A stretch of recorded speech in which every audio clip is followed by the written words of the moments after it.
Good afternoon.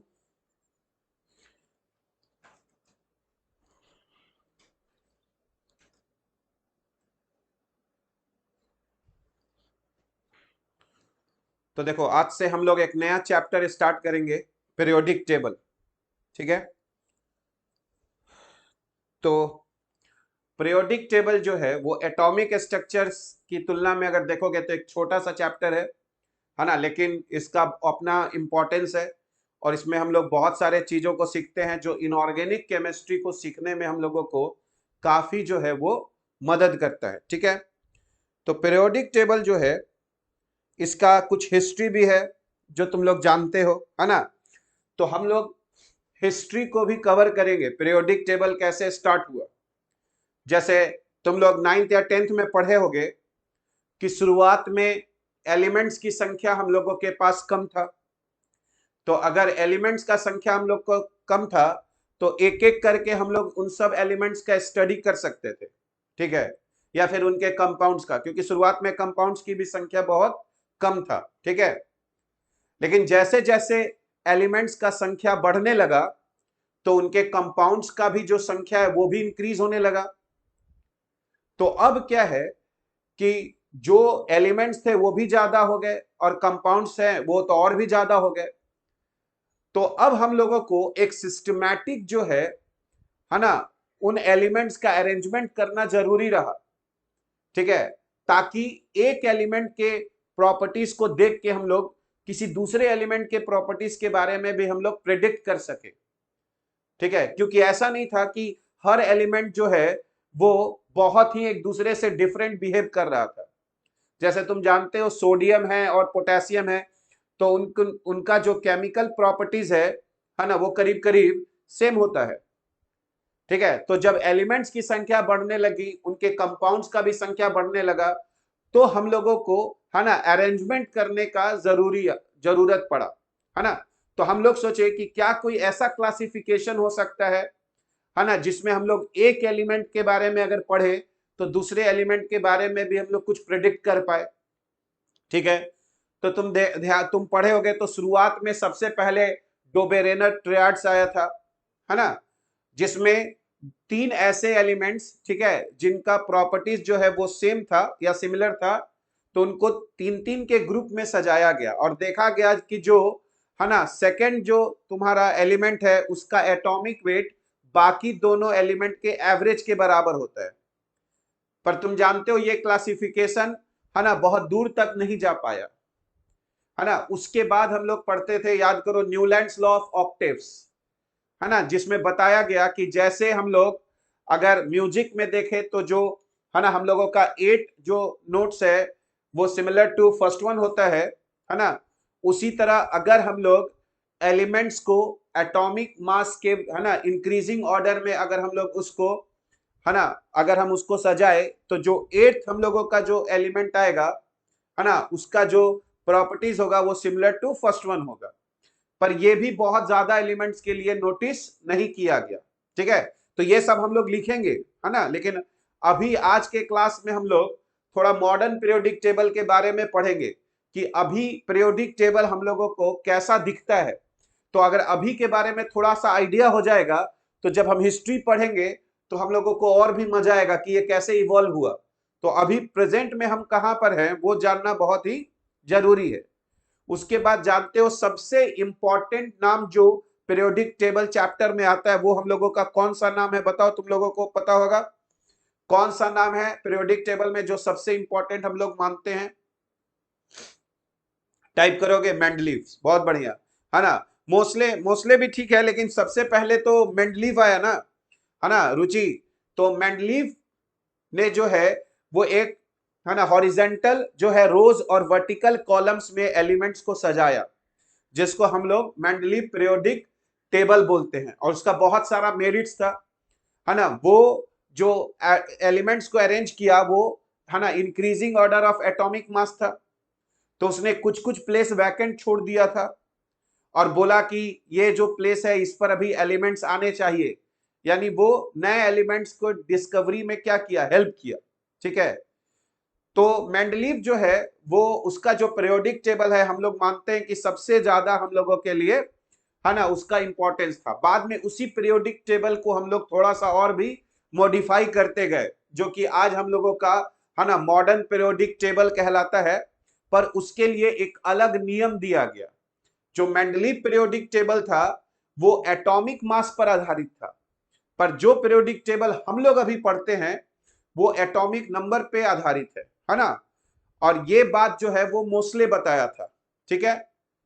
तो अभी जो ये पहला जो क्लास होगा पीरियोडिक टेबल का, वो हम लोग स्टार्ट करेंगे, है ना, long form of periodic table या मॉडर्न पीरियोडिक टेबल से, कि आज का पीरियोडिक टेबल जो हम लोग यूज करते हैं वो कैसा दिख रहा है, ठीक है। तो इसके बाद हम लोग फिर हिस्ट्री पे फोकस करेंगे। तो सबसे पहले हम लोग, है ना, पीरियोडिक टेबल में याद करो, जो अभी का पीरियोडिक टेबल है उसको हम लोग long form of the periodic table या मॉडर्न पीरियोडिक टेबल कहते हैं। और ये एक रूल पर आधारित है जिसको हम लोग कहते हैं मॉडर्न पीरियोडिक लॉ, ठीक है। तो मॉडर्न पीरियोडिक लॉ क्या है? तो मॉडर्न पीरियोडिक लॉ कहता है कि जो भी फिजिकल और जो केमिकल प्रॉपर्टीज होते हैं एलिमेंट्स के, वो पीरियोडिक फंक्शन होते हैं एटॉमिक नंबर के। यानी अगर हम लोग एलिमेंट्स को, है ना, increasing order of atomic number में अगर हम लोग उनको अरेंज करें, तो एक रेगुलर इंटरवल के बाद सिमिलर प्रॉपर्टीज वाले जो एलिमेंट्स है वो बार बार आएंगे, ठीक है। इसी को हम लोग पीरियोडिक फंक्शन बोलते हैं, है ना। वो फंक्शन जो बार बार अपने वैल्यू को क्या करता है, रिपीट करता है, ठीक है। तो तुम देखोगे कि जो सबसे पहला हम लोग यहां पर नियम लिख रहे हैं वो है मॉडर्न पीरियोडिक लॉ, ठीक है। तो मॉडर्न पीरियोडिक लॉ क्या कहता है कि the physical and chemical properties of the elements are periodic function of their atomic numbers, ठीक है। क्योंकि मोस्ले ने एक एक्सपेरिमेंट करके बताया था, है ना, वो उसने एक्सरे के फ्रीक्वेंसी को एटॉमिक नंबर के अगेंस्ट प्लॉट किया था, ठीक है। उसका एक्सपेरिमेंट हम लोगों को पढ़ना नहीं है, फिजिक्स में पढ़ोगे। लेकिन मोस्ले ने एक एक्सपेरिमेंट किया एक्सरे पर, और वो जो भी वहां एक्सरे उसको मिल रहा था उसके फ्रीक्वेंसी को वो एटॉमिक नंबर के अगेंस्ट, है ना, है ना, वहां पर एक ग्राफ खींचा और वो ग्राफ उसको दिखाई दिया स्ट्रेट लाइन। और वहां से मोस्ले ने बोला कि जो एटॉमिक नंबर जो है वो हम लोगों का फंडामेंटल प्रॉपर्टी होना चाहिए, ना कि एटॉमिक मास। और वहीं से हमारा जो पीरियोडिक टेबल का जो नियम था वो थोड़ा चेंज हो गया, ठीक है। तो अब जो हम लोग, हाँ, फ्रीक्वेंसी रूट न्यू जो फ्रीक्वेंसी है वर्सेस एटॉमिक नंबर, हाँ, स्क्वायर रूट ऑफ फ्रीक्वेंसी और एटॉमिक नंबर का ग्राफ जो था वो स्ट्रेट लाइन आया था, जहां जो स्क्वायर रूट ऑफ फ्रीक्वेंसी हम लोग यूज कर रहे हैं वो एक्सरेस का था, ठीक है।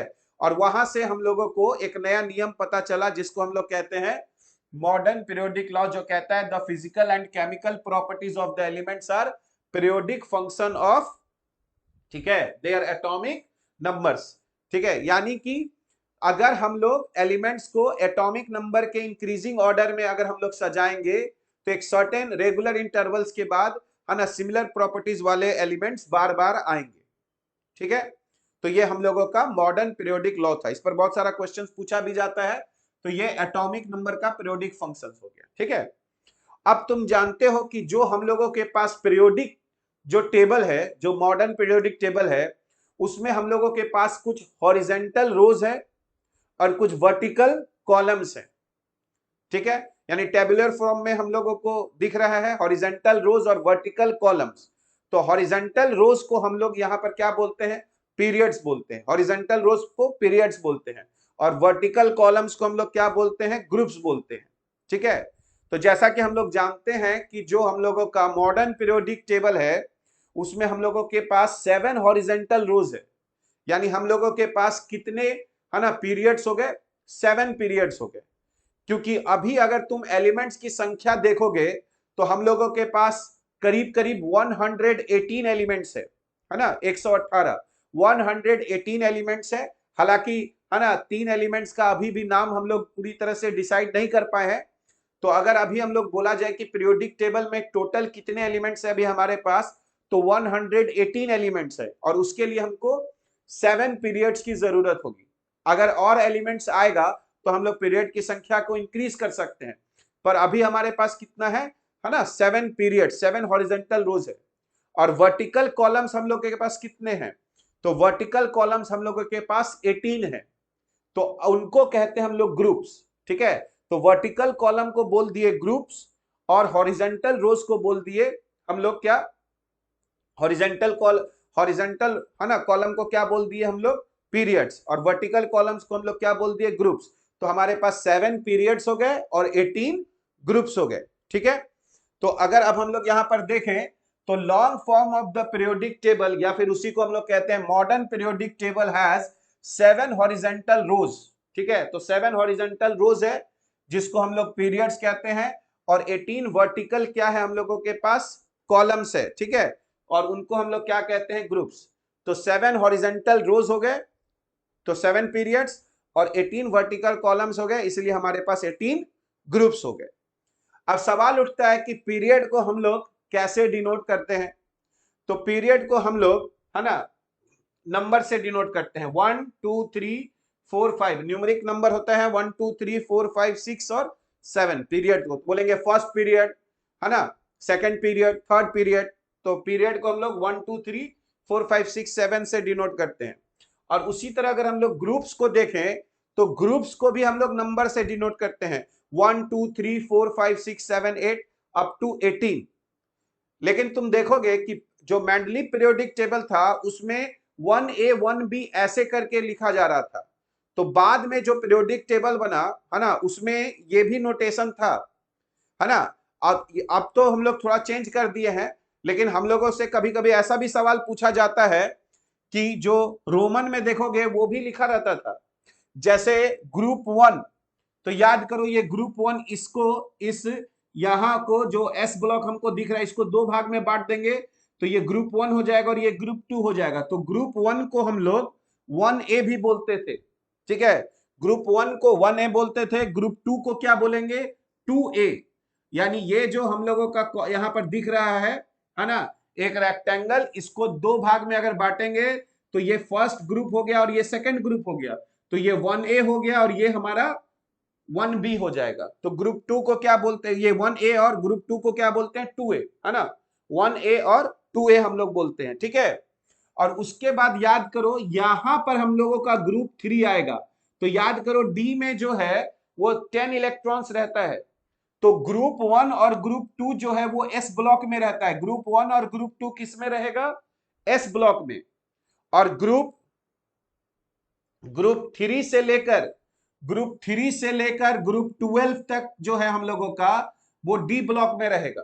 ठीक है, ग्रुप 3 से लेकर, तो ग्रुप 1 और 2 एस ब्लॉक में रह गया, ग्रुप 3 से लेकर ग्रुप 12 हम लोगों का किस में रहेगा, डी ब्लॉक में रहेगा। ठीक है, ग्रुप 3।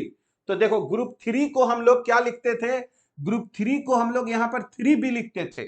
ठीक है, एनसीईआरटी में देखोगे तो थोड़ा सा गड़बड़ी हो गया है। अगर एनसीईआरटी का पीरियोडिक टेबल अगर तुम देखोगे तो एनसीईआरटी में तुमको ग्रुप 3 को यहां 3A लिख दिया गया है एनसीईआरटी में, तो ये गड़बड़ है ना। एनसीईआरटी में ग्रुप 3 को यहां पर क्या बोला जाता था, 3B, क्योंकि ग्रुप 3 जो है वो डी ब्लॉक में आ गया। ठीक है, तो यहां पर ग्रुप 1 हुआ, ग्रुप 2 हुआ, और यहां ग्रुप 3 है। तो 3 को क्या कह रहे हैं हम लोग, 3B। 4 को क्या कहेंगे उसी तरह, 4B। 5 को क्या कहेंगे, 5B। तो याद करो डी ब्लॉक में यहां पर 10 जो है वो हम लोगों का वर्टिकल कॉलम होगा, 10 वर्टिकल कॉलम्स होगा। ठीक है, तो हम लोग यहां पर 5 को बोलेंगे 5B, 6 को बोलेंगे 6B, और 7 को बोलेंगे हम लोग क्या, 7B।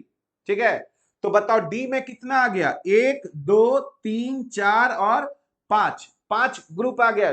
ठीक है, यहां पर 5 हम लोगों का वर्टिकल कॉलम हो गया।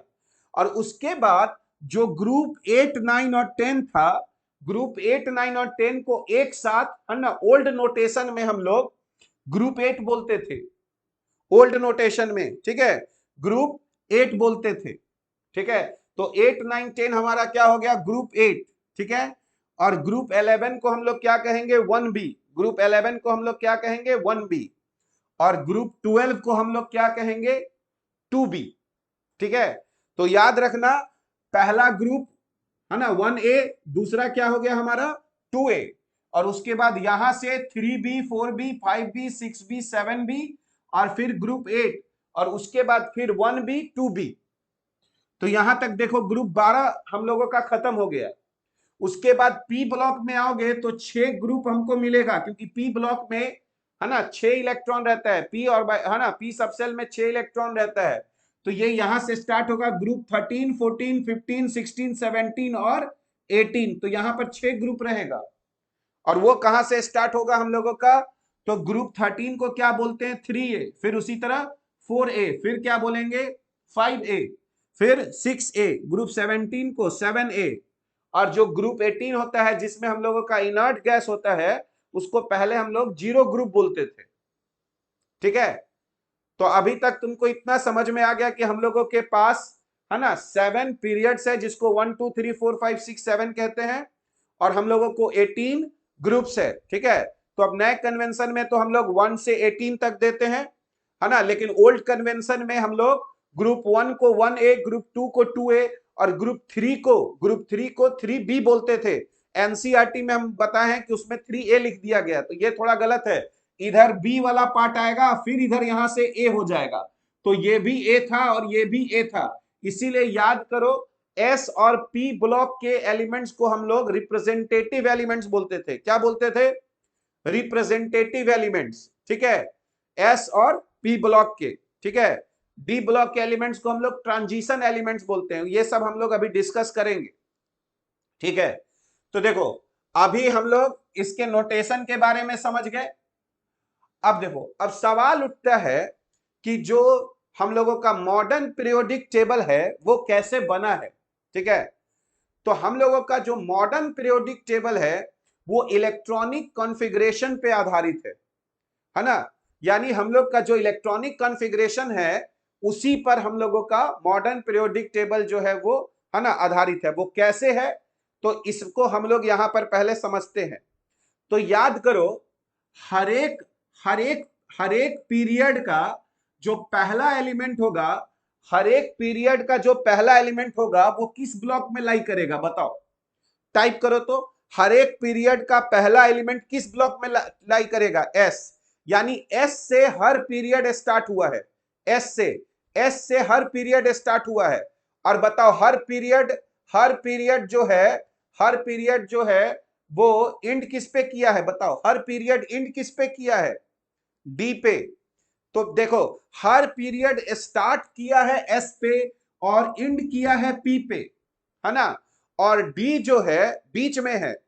ठीक है, तो देखो अगर हम तुमसे बोलेंगे, अभी फिलहाल हम समझाते हैं उसके बाद लिखवाएंगे। ठीक है, तो पहले एक बात याद करो, फर्स्ट पीरियड में कितने एलिमेंट्स हैं हमारे पास, याद करो तो फर्स्ट पीरियड में कितने एलिमेंट्स हैं, फर्स्ट पीरियड में कितने एलिमेंट्स हैं हम लोगों के पास, कोई आइडिया। फर्स्ट पीरियड में सिर्फ 2 एलिमेंट है, फर्स्ट पीरियड में सिर्फ 2 एलिमेंट है। और क्यों 2 एलिमेंट है, क्योंकि देखो हाइड्रोजन का जो इलेक्ट्रॉनिक कॉन्फ़िगरेशन होगा वो 1s1 होगा हाइड्रोजन का। हीलियम का जो इलेक्ट्रॉनिक कॉन्फ़िगरेशन है वो 1s2 होगा। तो 1s1 हो गया, 1s2 हो गया। और याद करो लिथियम का जो इलेक्ट्रॉनिक कॉन्फ़िगरेशन है वो 1s2 और 2s1 होगा। तो देखो जैसे ही s आया, ये तो अब अगला पीरियड स्टार्ट हो गया, क्योंकि याद करो s से अगला पीरियड स्टार्ट हो जाता है। और यही कारण है कि फर्स्ट पीरियड में सिर्फ 2 ही एलिमेंट रहे, एक हाइड्रोजन और एक हीलियम।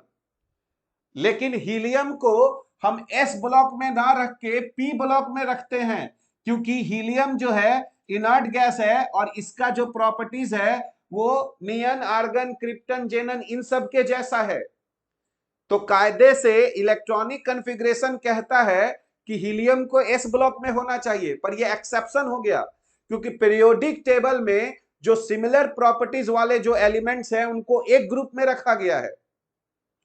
तो हीलियम जो है चूंकि इनर्ट गैस है इसीलिए उसको ग्रुप 18 में रखा गया है। ठीक है, तो फर्स्ट पीरियड में कितने एलिमेंट्स हो गए, 2। क्यों 2 हो गए, क्योंकि 1s1 एक एलिमेंट और 1s2 2 एलिमेंट। उसके बाद फिर स्टार्ट हो गया किससे, 2s से। तो 2s से तो सेकेंड पीरियड स्टार्ट हो जाएगा। तो देखो उसके बाद 2s1 होगा, फिर 2s2 होगा, फिर 2p1 होगा, और लास्ट में आते आते तुम देखोगे नियॉन का जो 1s2 2s2 और 2p6 हो जाएगा, 2p6। और 2p6 के बाद याद करो फिर स्टार्ट होता है 3s। तो ये देखो ये हम लोगों का थर्ड पीरियड हो जाएगा, यानी फर्स्ट पीरियड स्टार्ट होगा 1s से, सेकेंड पीरियड स्टार्ट होगा 2s से। और यही कारण है कि सेकेंड पीरियड में सिर्फ 8 ही एलिमेंट्स रहे। क्यों सिर्फ 8 ही एलिमेंट्स रहे? क्योंकि सेकेंड अगर हम लोग सेल देखें तो उसमें 2s में एक ऑर्बिटल है और 2p में 3 ऑर्बिटल है, तो टोटल 4 ही ऑर्बिटल हुआ। और 4 ऑर्बिटल का मतलब कितना हो गया? Total 8 electrons. और इसीलिए हमारे पास सेकेंड पीरियड में सिर्फ 8 ही एलिमेंट्स है, और वो भी किस में रहेगा? सिर्फ s में रहेगा और p में रहेगा। इसीलिए याद रखो कि अगर मेरा यहां पर, अगर याद रखो कि अगर यहां पर ये अगर फर्स्ट पीरियड हो गया, मान लो ये अगर फर्स्ट पीरियड है, ये सेकंड पीरियड है, तो ये थर्ड पीरियड होगा। डी ब्लॉक स्टार्ट हुआ है फोर्थ पीरियड से, बताएंगे हम लोग। डी ब्लॉक स्टार्ट हुआ है कहां से? फोर्थ पीरियड में। तो बताओ फर्स्ट पीरियड में 2 एलिमेंट्स हो गया, सेकंड पीरियड में 8 एलिमेंट्स हो गया। अब एक बात बताओ, उसके बाद 3s के बाद कौन भरता है? 3s के बाद भरता है 3p। 3s के बाद भरता है 3p, और 3p के बाद क्या भरता है? 3p के बाद क्या भरता है बताओ? कि 3p के बाद क्या भरता है? 3d की 4s, 3d की 4s। तुम लोग सब लोग गलती लिख रहे हो, कुछ लोग सही लिख रहा है, बहुत मारेंगे। एटॉमिक स्ट्रक्चर पढ़ा चुके हैं, है ना। 3s के बाद क्या भरता है? 3p। और 3p के बाद क्या भरता है? 4s। 3p के बाद क्या भरता है? 4s। तो इसका मतलब है ये तो अब फोर्थ पीरियड से स्टार्ट होगा, यानी थर्ड पीरियड में भी 3s में एक ऑर्बिटल है और 3p में 3 ऑर्बिटल है, तो टोटल 4 ही ऑर्बिटल हुआ। क्योंकि 3p के बाद 4s भरता है, तो जैसे ही 4s में इलेक्ट्रॉन गया वो तो फोर्थ पीरियड स्टार्ट हो गया। यही कारण है कि थर्ड पीरियड में भी सिर्फ कितने एलिमेंट्स होंगे? 8 ही हो गए, क्योंकि 3s के बाद क्या है? 3p, और 3p के बाद 4s होता है, 3d नहीं होता है। भरते समय हम लोग पहले किस में भरते हैं? 4s में। तो देखो फर्स्ट पीरियड में 2 एलिमेंट, सेकेंड पीरियड में 8 एलिमेंट, थर्ड पीरियड में भी 8 एलिमेंट, क्योंकि 3s और 3p ही भरा। उसके बाद 4s आ गया। अब बताओ 4s में 4s के बाद कौन भरता है? 4s के बाद कौन भरता है? 4s के बाद 3d भरता है। और उसके बाद कौन भरेगा? 4s के बाद 3d, और उसके बाद भरेगा 4p। 4s के बाद कौन भरता है? 3d, और उसके बाद कौन भरेगा? 4p। तो देखो s में 2 इलेक्ट्रॉन रहता है, d में 10 इलेक्ट्रॉन रहता है, और p में 6। इसीलिए टोटल यहां पर 18 इलेक्ट्रॉन्स आ गए, और इसीलिए इसमें 18 एलिमेंट्स रहेगा। तो किस पीरियड में 18 एलिमेंट्स रहता है? पहले स्टार्टिंग में फोर्थ पीरियड में, क्योंकि याद करो फोर्थ पीरियड में 3d होगा, ठीक है। तो याद करो फोर्थ पीरियड में पहले 4s, फिर 3d, और लास्ट में आएगा 4p, तो 18 एलिमेंट्स हो गए, ठीक है, फोर्थ पीरियड में। अब बताओ फिफ्थ पीरियड में कहां से स्टार्ट होगा? फिफ्थ पीरियड में पहले 5s होता है, 5s के बाद फिर याद करो 4d होगा। एनर्जी में n+l रूल से पता है ना, एनर्जी किसका ज्यादा है किसका कम है। और 4d के बाद फिर क्या होगा? 5p। तो देखो 5s में 2, 4d में 10 और 5p में 6, टोटल कितने इलेक्ट्रॉन्स हो गए? 18। इसीलिए फिफ्थ पीरियड में भी 18 है, 2 8 8 18 18।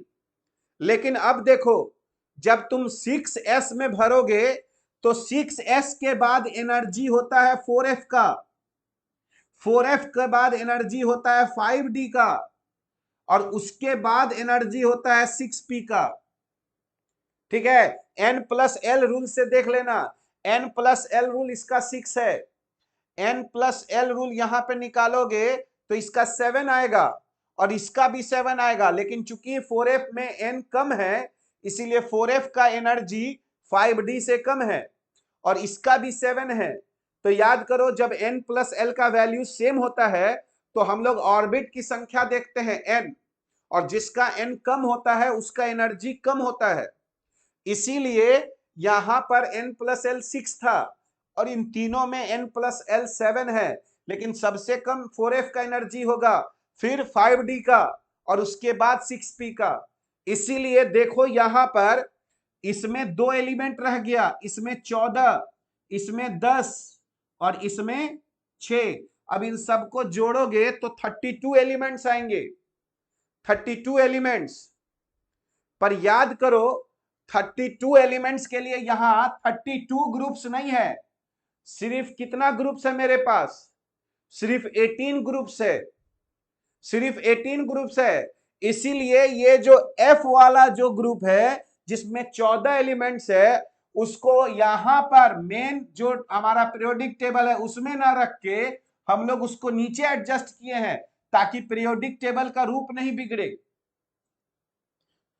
तो यही कारण है कि ये जो 4f में जो एलिमेंट्स है उसको हम लोग आगे पढ़ेंगे, इसको लैंथेनॉइड्स कहते हैं क्योंकि वो लैंथेनम के बाद आता है। ठीक है, तो बताओ 6 पीरियड में कौन हुआ? 6s, 4f, 5d और 6p। तो पीरियोडिक टेबल याद रखोगे तो इलेक्ट्रॉनिक कॉन्फ़िगरेशन लिखने में आसान होगा। उसी तरह तुम 7th में आओगे तो 7s आएगा, फिर 5f आएगा, फिर 6d आएगा और उसके बाद 7p आएगा। जो s का ऑर्बिट होगा वही p का ऑर्बिट होगा, f का 2 कम और d के लिए 1 कम। ठीक है, तो याद करो फर्स्ट पीरियड में 2 एलिमेंट, सेकेंड पीरियड में 8, फिर 8, उसके बाद 18 18 और उसके बाद 32 32। डी ब्लॉक स्टार्ट होता है 4th पीरियड से और एफ ब्लॉक स्टार्ट होता है किससे? 6th पीरियड से, है ना।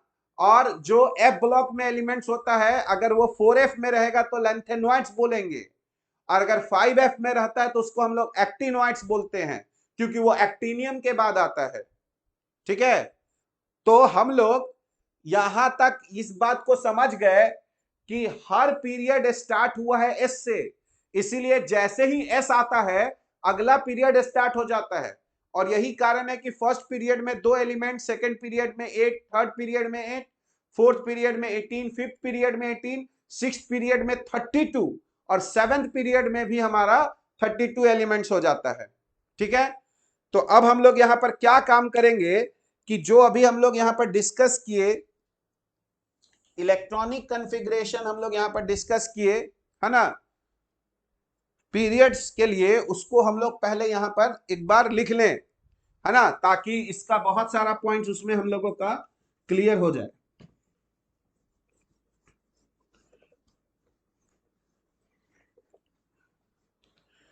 तो देखो इसीलिए हम लोगों का टॉपिक स्टार्ट हो गया electronic configuration of elements and the periodic table, क्योंकि पीरियोडिक टेबल जो है वो हम लोगों का इलेक्ट्रॉनिक कॉन्फ़िगरेशन पे ही आधारित है। ठीक है, तो अब एक इलेक्ट्रॉनिक कॉन्फ़िगरेशन से हम लोगों का पीरियड बनेगा और एक इलेक्ट्रॉनिक कॉन्फ़िगरेशन से ग्रुप बनेगा। तो अभी हम लोग पीरियड में देखना चाह रहे हैं, यानी हमारा टॉपिक है इलेक्ट्रॉनिक कॉन्फ़िगरेशन इन पीरियड्स, कि कैसे कैसे हम लोगों का पीरियड्स में इलेक्ट्रॉनिक कॉन्फ़िगरेशन यहां पर वेरी होता है। ठीक है, तो जैसा कि अभी हम लोग देखें कि इलेक्ट्रॉनिक कॉन्फ़िगरेशन जो पीरियड्स में होगा वो हर जो नया पीरियड है वो एस से स्टार्ट होगा। ठीक है, एस से स्टार्ट होगा, तो इसीलिए हम लोग यहां पर लिखेंगे ईच सक्सेसिव, ठीक है, ईच सक्सेसिव पीरियड इन, ईच सक्सेसिव पीरियड इन, ठीक है, each successive period in periodic table,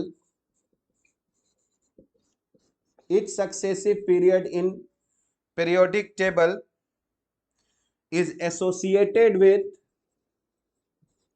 is associated with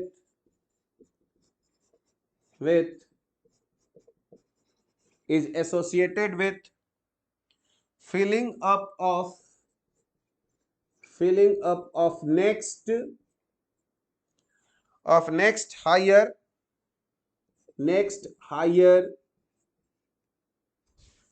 principal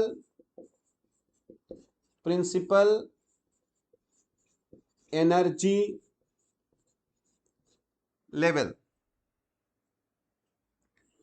ठीक है, तो हम लोग यहां पर क्या लिख रहे हैं, each successive period in periodic table, मतलब हर अगला जो पीरियड है पीरियोडिक टेबल का is associated with filling up of next higher principal energy level. यानी अगर फर्स्ट में n बराबर 1s आया है तो सेकंड में फिर n बराबर 2s आना शुरू हो जाएगा। ठीक है, जैसे अगर हम लोग यहां पर देखें फर्स्ट पीरियड, तो देखो first period starts with filling, ठीक है, first period starts with filling, ठीक है, फर्स्ट एनर्जी लेवल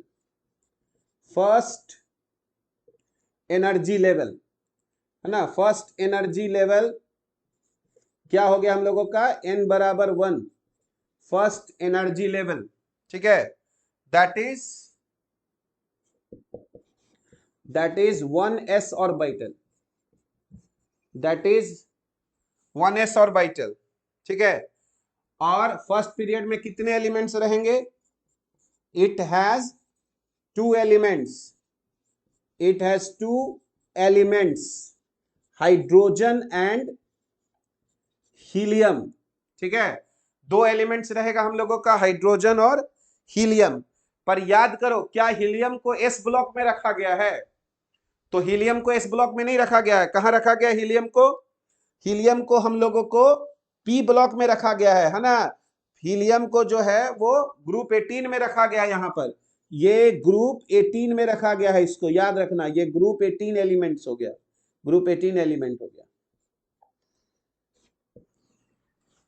ठीक है, तो फर्स्ट पीरियड जो है वो starts with filling first energy level, यानी पहले पीरियड में है ना फर्स्ट एनर्जी लेवल बढ़ेगा, यानी 1s बढ़ेगा, और 1s में चूंकि 2 इलेक्ट्रॉन है ना, 1s1 और 1s2, इसलिए फर्स्ट पीरियड में हम लोगों के पास 2 एलिमेंट्स हो गए, कौन कौन, हाइड्रोजन और हीलियम। लेकिन हीलियम को ग्रुप 2 में नहीं रखा गया है, हीलियम को ग्रुप 18 में रखा गया है। ठीक है, तो इसका एक हम लोग पहले पिक ले लेते हैं, फिर अगला हम लोग स्टार्ट करेंगे।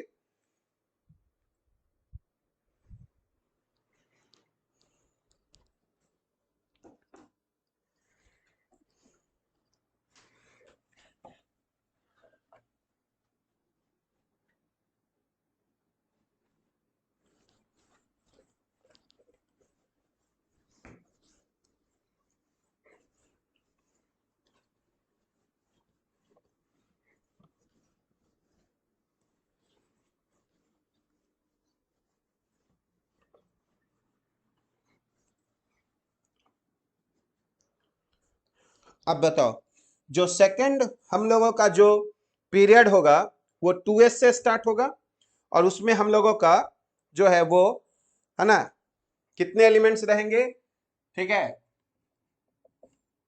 8 एलिमेंट्स रहेंगे। तो सेकंड पीरियड जो है हम लोगों का, सेकंड पीरियड स्टार्ट्स विथ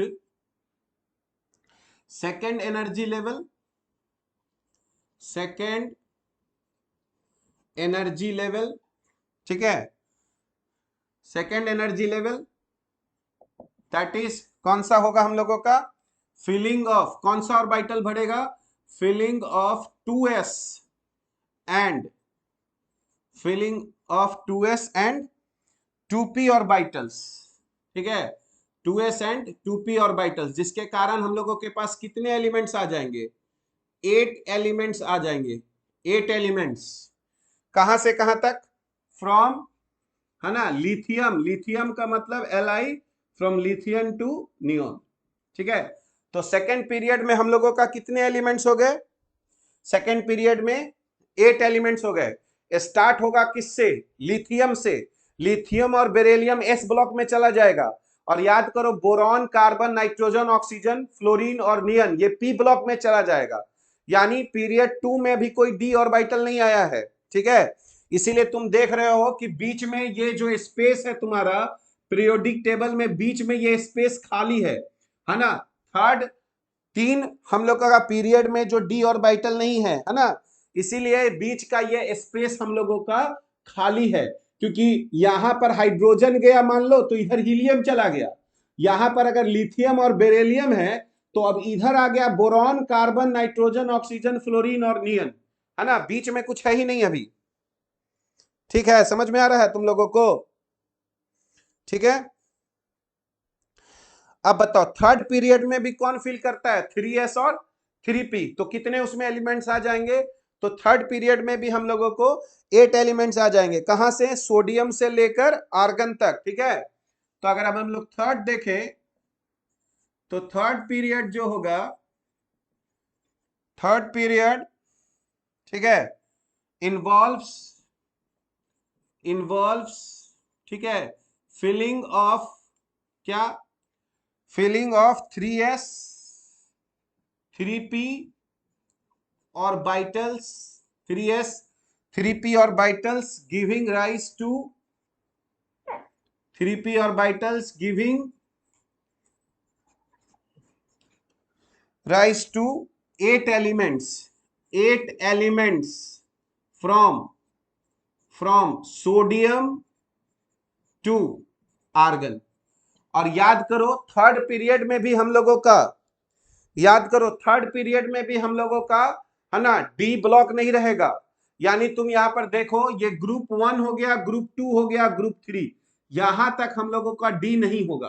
ठीक है, इसीलिए तुम देखोगे कि पीरियड 3 में स्टार्ट हुआ सोडियम एस ब्लॉक, मैग्नीशियम भी किस में रहेगा? एस ब्लॉक में, लेकिन उसके बाद aluminium, silicon, phosphorus, sulphur, chlorine और आर्गन ये चला जाएगा पी ब्लॉक में, और बीच में डी ब्लॉक में कोई नहीं रहने वाला है। डी ब्लॉक स्टार्ट होता है कहां से? फोर्थ पीरियड से। ठीक है, तो अब अगर हम लोग फोर्थ पीरियड अगर स्टार्ट करें, ठीक है, तो हम लोग यहां पर लिख सकते हैं कि जो फोर्थ पीरियड है ना, जो फोर्थ पीरियड है, फोर्थ पीरियड, है ना, इन्वॉल्व्स फिलिंग ऑफ कौन सा?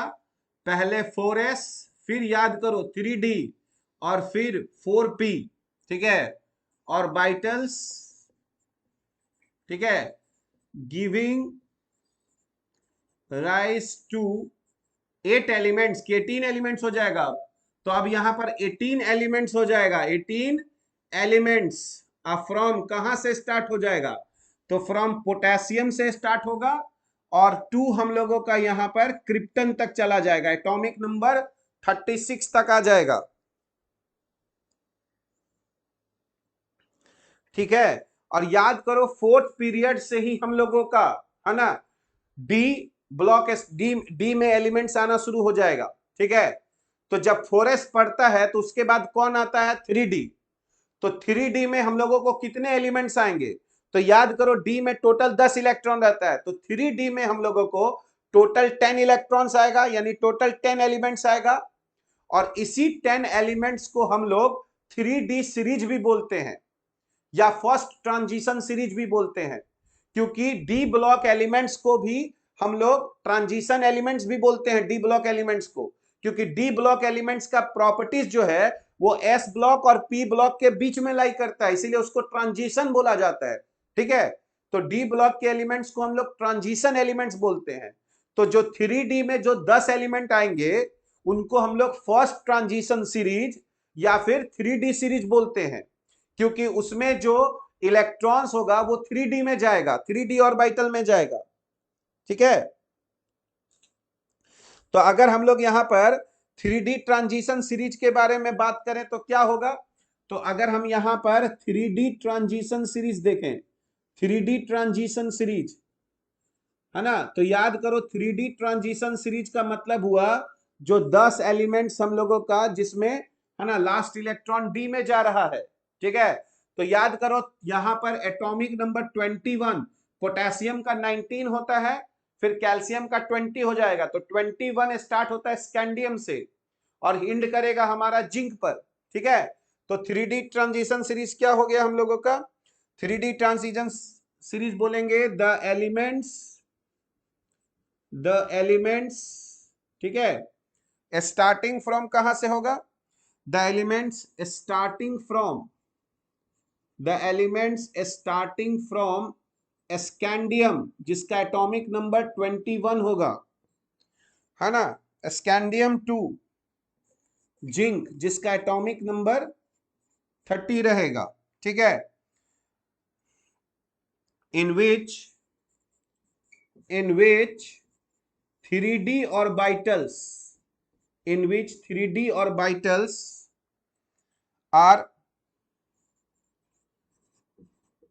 are successively filled is called 3D series। 3D series, ठीक है, तो 3D सीरीज जो है वो स्टार्ट होगा स्कैंडियम से और एंड करेगा, है ना, जिंक पर। और उसमें टोटल कितने एलिमेंट्स आ जाएंगे हम लोगों को? तो उसमें टोटल हम लोगों को, है ना, 10 एलिमेंट्स आ जाएंगे। कौन कौन सा एलिमेंट्स है हम अभी बताएंगे कि पीरियोडिक टेबल में कितना तक याद रखना है ना। अभी फिलहाल अगर 3D सीरीज देखोगे तो स्कैंडियम आ जाएगा, फिर उसके बाद टाइटेनियम आ जाएगा, फिर वेनेडियम आ जाएगा, फिर क्रोमियम आ जाएगा, फिर मैंगनीज आ जाएगा, फिर आयरन, कोबाल्ट, निकेल, कॉपर और फिर जिंक आ जाएगा। तो ये हम लोगों का 3D ट्रांजिशन सीरीज हो जाता है। ठीक है, उसके बाद अगर तुम देखोगे फिफ्थ पीरियड में, ठीक है, फिफ्थ पीरियड में अगर हम लोग करेंगे, ठीक है, तो फिफ्थ पीरियड फिर से वही वाला हो जाएगा हम लोगों का। फिफ्थ पीरियड जो है वो हो जाएगा हम लोगों का इन्वॉल्व्स फिलिंग ऑफ कौन सा ऑर्बिटल? ठीक है, फिलिंग ऑफ, पहले कौन बढ़ेगा? 5s बढ़ेगा, उसके बाद कौन बढ़ेगा? 4d, और उसके बाद 5p। ठीक है, ऑर्बिटल्स, ठीक है, giving rise two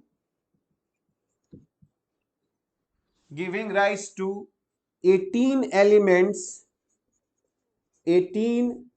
elements from, कहां से स्टार्ट होगा बताओ, है ना? हाइड्रोजन के बाद आता है लिथियम, लिथियम के बाद आता है सोडियम, सोडियम के बाद आता है पोटेशियम, और पोटेशियम के बाद आता है रुबिडियम, फिर आता है सीजियम, और फिर आता है फ्रांसियम। ठीक है, तो कहां से स्टार्ट होगा?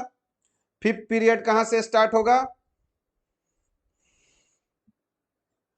फिफ्थ पीरियड स्टार्ट होगा, फिफ्थ पीरियड हम लोग बोल रहे हैं तो स्टार्ट होगा फ्रॉम रुबिडियम, ठीक है, टू यहां पर जेनन। फिफ्थ पीरियड के बारे में पहले बोल रहे हैं, है ना, रुबिडियम से, ठीक है, जेनन तक जाएगा 54 एटॉमिक नंबर। ठीक है, यहां पर। और अगर तुम फिफ्थ पीरियड में देखोगे तो फिफ्थ पीरियड में कौन सा डी भर रहा है? 4d। तो जो 4d में जो 10 एलिमेंट्स आएगा उसको हम लोग सेकेंड ट्रांजिशन सीरीज हम लोग कहेंगे, जो हमारा स्टार्ट होगा इट्रियम से और एंड होगा कैडमियम पर। ठीक है, क्योंकि ग्रुप 12 में पढ़ोगे तो जिंक है, जिंक के नीचे कैडमियम है, कैडमियम के नीचे मरकरी है, तो इट्रियम से स्टार्ट होगा और एंड करेगा हमारा कहां पर? एंड करेगा हमारा कैडमियम पे। ठीक है, तो 4D ट्रांजिशन सीरीज अगर हम लोग कहें 4D ट्रांजिशन सीरीज, तो 4D ट्रांजिशन सीरीज के बारे में हम लोग क्या लिख सकते हैं? 4D ट्रांजिशन सीरीज, 4D इसलिए बोल रहे हैं क्योंकि उसमें लास्ट इलेक्ट्रॉन 4D में जा रहा है। ठीक है, तो हम लोग बोलेंगे the elements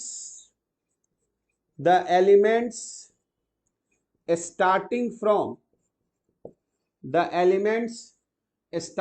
from yttrium, symbol जो है वो हम लोगों का Y होगा, इट्रियम जिसका एटॉमिक नंबर 39 हो जाएगा, इट्रियम टू, है ना, कैडमियम जिसका एटॉमिक नंबर 48 हो जाएगा, इन विच 4D ऑर्बिटल्स आर ठीक है, successfully filled is called 4D series. तो इसी को हम लोग 4D सीरीज बोलेंगे। ठीक है, जो एटॉमिक नंबर कहां से स्टार्ट हो जाएगा, एटॉमिक नंबर स्टार्ट होगा 39 में, क्योंकि 21 में 18 जोड़ देंगे। ठीक है, स्कैंडियम याद करो स्टार्ट हुआ था 21 से। ठीक है, तो 18 जोड़ देंगे तो 39 पहुंचेंगे। और उसी तरह जिंक लास्ट किया था 30 पे एटॉमिक नंबर, तो उसमें 18 जोड़ देंगे। ठीक है, तो हमारा 48 आ जाएगा। तो फिफ्थ पीरियड जो है वो हमारा 5s 4d और 6p में बढ़ेगा। और सिक्स पीरियड से फिर हम लोगों का 4f स्टार्ट हो जाएगा। सिक्स पीरियड में 4f भी होगा। ठीक है,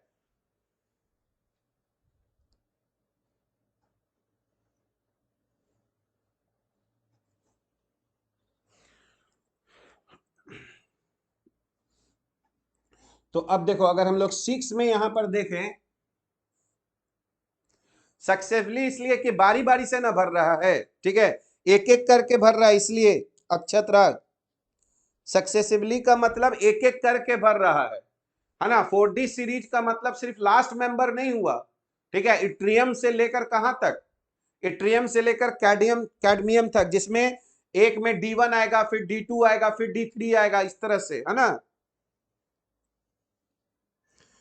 तो अब देखो अगर हम लोग यहां पर उसी तरह फिफ्थ पीरियड के बाद अगर यहां पर बोले सिक्स्थ पीरियड, तो सिक्स्थ पीरियड में हम लोग क्या लिखें, तो सिक्स्थ पीरियड में हम लोग लिखेंगे involves, sixth period involves filling of 6s 4f 5d and 6p orbitals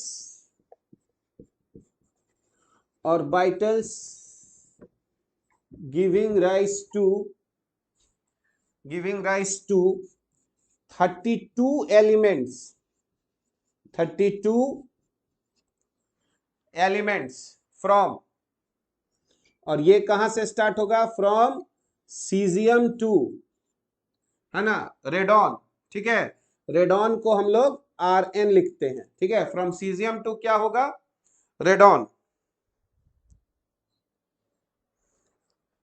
ठीक है, और देखो सिक्स्थ पीरियड में हम लोगों का 4f सीरीज भी आएगा, जो फर्स्ट इनर ट्रांजिशन सीरीज, यानी f को हम लोग इनर ट्रांजिशन सीरीज बोलते हैं, क्योंकि वो ट्रांजिशन से भी पहले आ रहा है। ठीक है, और उसी को हम लोग लेंथेनॉइड्स भी बोलते हैं। ठीक है, तो उसी को हम लोग लेंथेनॉइड्स भी बोलेंगे। तो लेंथेनॉइड्स में, ठीक है, तो यहां पर इसको पहले हम लोग एक पिक ले लेते हैं, फिर इसके बारे में और डिटेल डिस्कशन करेंगे। ठीक है,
देखो अब यहां पे तुम थोड़ा सा यहां पर तुम लोग ध्यान से एक बात समझने की कोशिश करना। इसके बाद जैसे अगर हम तुमको बोले यहां पर कि इनर्ट गैस, अगर हम लोग यहां पर बोले इनर्ट गैस कौन कौन होता है ना, और उसका क्या क्या हम लोगों का एटॉमिक नंबर है। इनर्ट गैस का एटॉमिक नंबर बहुत इंपॉर्टेंट है, याद रखना। ठीक है, तो देखो इनर्ट गैस में याद करो, पहला इनर्ट गैस हीलियम होगा, जिसका एटॉमिक नंबर 2 है। ठीक है, पहला, तो फर्स्ट पीरियड के लास्ट में हीलियम आ जाएगा। फिर देखो सेकंड पीरियड में टोटल कितने एलिमेंट्स होते हैं? 8। तो 8 अगर इसमें हम जोड़ दिए तो ये हम लोगों का सेकंड इनर्ट गैस मिलेगा, जिसका एटॉमिक नंबर 10 हो गया। यानी फर्स्ट पीरियड का लास्ट हो गया 2 एटॉमिक नंबर, सेकंड पीरियड का लास्ट हो गया 10 एटॉमिक नंबर। फिर देखो थर्ड पीरियड में भी 8 रहता है, तो फिर थर्ड पीरियड में अगर हम लोग जोड़ेंगे तो आर्गन भेटाएगा और उसका एटॉमिक नंबर कितना हो जाएगा? 18। ये इनर्ट गैस हो गया 18। उसके बाद अगर हम तुमसे कहे कि फोर्थ पीरियड में याद करो कितना रहता है? 18। तो उसमें 18 एलिमेंट्स है फोर्थ पीरियड में, तो जो फोर्थ पीरियड का जो लास्ट होगा उसमें हम लोग को 18 जोड़ना होगा। तो यहाँ 18 में 18 जोड़ेंगे तो याद करो ये क्रिप्टन आएगा और इसका एटॉमिक नंबर कितना होगा? 36। ठीक है, तो 2 10 18 36। फिर याद करो फिफ्थ पीरियड में भी 18 एलिमेंट्स था, तो उसका भी जो लास्ट होगा इसमें 18 जोड़ेंगे तो क्रिप्टन के बाद याद करो जेनन हो जाता है, और 18 जोड़ोगे तो क्या आ जाएगा? 54 इनर्ट गैस। ठीक है, और बताओ सिक्स पीरियड में 32 एलिमेंट्स होता है, सिक्स पीरियड में 32 एलिमेंट्स होता है, तो सिक्स पीरियड के जो लास्ट में हम लोगों को इनर्ट गैस है उसके लिए 32 ऐड करना पड़ेगा। और याद करो लास्ट होता है हम लोगों का रेडॉन, तो रेडॉन में अगर 32 ऐड करेंगे तो 86 हो जाएगा। ठीक है, और फिर एक 118 का आएगा। ठीक है, लास्ट में फिर सेवेंथ पीरियड में भी 32 ऐड करेंगे तो ये 118 आ जाएगा। तो उसके बारे में अगर मान लो अभी हमको नहीं पता है तो हम सीधा लिखेंगे कि लास्ट में कोई एक जेड होगा सिंबल, और यहां पर हम लोगों का मान लो उसका एटॉमिक नंबर 118 हो जाएगा। ठीक है, तो हमारे पास याद रखना कि सब पीरियड का जो लास्ट है उसका तुमको एटॉमिक नंबर पता है। ठीक है, तो अब तुम हमको बता सकते हो फिफ्थ पीरियड का लास्ट कौन है? फिफ्थ पीरियड का लास्ट कौन है? याद करो फिफ्थ पीरियड का लास्ट कौन है? जेनन। ठीक है, तो फिफ्थ पीरियड का लास्ट हो गया जेनन 54। तो याद करो जो 55 जिसका एटॉमिक नंबर है वो एस ब्लॉक में आएगा। 54 इनर्ट गैस लास्ट हो गया, तो बताओ 55 किस में आएगा? 6s में। 55 किस में आया? 6s में। 56 भी किस में आएगा? 56 भी किस में आएगा? एस ब्लॉक में, क्योंकि P के बाद सीधा अगला आ जाएगा नीचे हमारा S में 2 इलेक्ट्रॉन होता है, तो 55 जो है वो हम लोगों का है ना S ब्लॉक हो गया। ठीक है, उसी को तुम याद करो, यहां पर बोल रहे थे तुम है ना सीजियम। सीजियम एटॉमिक नंबर 55, तो S ब्लॉक हो गया। फिर एटॉमिक नंबर 56 ये भी कौन हो गया? S block 6s। 6s। ठीक है, तो बताओ 6s के बाद कौन आता है? 6s के बाद तो 4f आना चाहिए था ना। 6s के बाद 4 कौन आना चाहिए था? 4f। अभी हम लोग लिखे थे 6s भरता है और फिर कौन भरता है? 4f। फिर कौन भरता है? 5d। लेकिन याद करो 6s के बाद अगला जो है एटॉमिक नंबर 57 है ना।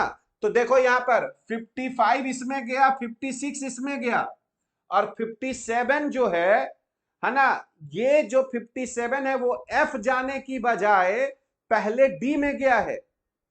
तो याद रखना हम क्या समझाना चाह रहे हैं? 54 इनर्ट गैस इंड हो गया, 55 6s1 और 56 6s2, तो 6s2 के बाद 4f जाना चाहिए था। लेकिन अगले इसको एक्सेप्शन समझना, 56 के बाद 57 जो है वो डी ब्लॉक में चला गया, उसी को लैंथेनम बोल रहे हैं। 57 किस में चला गया है? डी ब्लॉक में। ठीक है, तो जो हम लोग यहां पर लिख रहे थे है ना, 3D सीरीज पढ़ लिए, 4D सीरीज पढ़ लिए, तो अब जो हम लोग यहां पर 5D सीरीज पढ़ेंगे, 5D सीरीज जो हम लोग यहां पढ़ेंगे है ना, 5D सीरीज में याद रखना पहले जो है लैंथेनम से स्टार्ट हुआ है। ठीक है, 5D सीरीज लैंथेनम, तो इसमें लैंथेनम में इसका एटॉमिक नंबर कितना हुआ है? 57। ठीक है, और 58 से लेके 71 बीच का जो 14 एलिमेंट्स है, 58 से लेके कितना? 71, इसको हम 4f में रख रहे हैं, यानी इसको लेंथेनॉइड्स बोलते हैं। ठीक है, 58 से 71, यानी फिर स्टार्ट हो जाएगा हमारा डी ब्लॉक किससे, 72 से।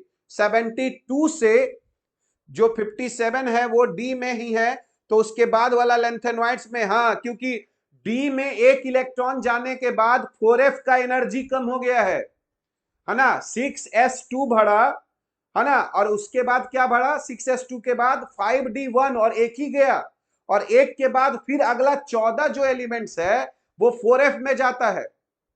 ठीक है, क्योंकि 4f का एनर्जी याद करो 6s के बाद 4f का कम होना चाहिए था, लेकिन 5d में जब एक गया ना उसके बाद 4f का 14 का कम एनर्जी हुआ, तो d में एक ही जाता है। इसीलिए यहां पर याद रखोगे, पहले लेंथेनम में 57 गया, तो लेंथेनॉइड्स जो तुम बोलते हो ना, लेंथेनॉइड्स, लेंथेनॉइड्स कहां से स्टार्ट हुआ है, लेंथेनॉइड्स कहां से स्टार्ट हुआ है, 4f सीरीज। लेंथेनॉइड्स को ही हम लोग 4f सीरीज बोलते हैं, लेंथेनॉइड्स को बोलते हैं 4f सीरीज। तो ये 4f सीरीज किस एटॉमिक नंबर से स्टार्ट हुआ है, 4f सीरीज किस एटॉमिक नंबर से स्टार्ट हुआ है, 58, और उसी को सीरियम बोलते हैं, और बाद में खत्म हुआ है 71 पे, जिसको बोलते हैं लुटेशियम, Lu। तो सीरियम लेंथेनॉइड्स जो है वो स्टार्ट हुआ है 58 से, जिसको बोलते हैं सीरियम। तो सीरियम से स्टार्ट हुआ है, जिसका एटॉमिक नंबर था 58, और खत्म हुआ है लुटेशियम पर, लुटेशियम पर, ठीक है, जिसका हम लोगों का सीरियम का जो सिंबल था 50, ऐसे लिख देते हैं, सिंबल भी लिख देते हैं सीरियम का Ce, और एटॉमिक नंबर 58, और लुटेशियम पे खत्म हुआ है Lu, और 71 पे खत्म हुआ है लेंथेनॉइड्स 4f सीरीज। और याद करो डी में 57 में पहले एक इलेक्ट्रॉन गया, ठीक है, लेंथेनम, और उसके बाद हाफनियम से स्टार्ट होकर मरकरी तक गया है, हाफनियम 72, और उसके बाद देखो लेंथेनम था, और उसके बाद ब्रेक हो गया है 14 के लिए, और फिर हाफनियम, हाफनियम गया 72, और फिर वहां से मरकरी गया है Hg80। ये बहुत बहुत इंपॉर्टेंट पॉइंट है, तुम हमको बताओ, ठीक है, याद रखना है लेंथेनॉइड्स 58 से 71 है, और तुम बताओ लेंथेनॉइड्स किस ग्रुप में है, दिमाग लगा के सोचो, है ना, तो 56s, 55 56s में चला गया, अब 57d में चला गया 57।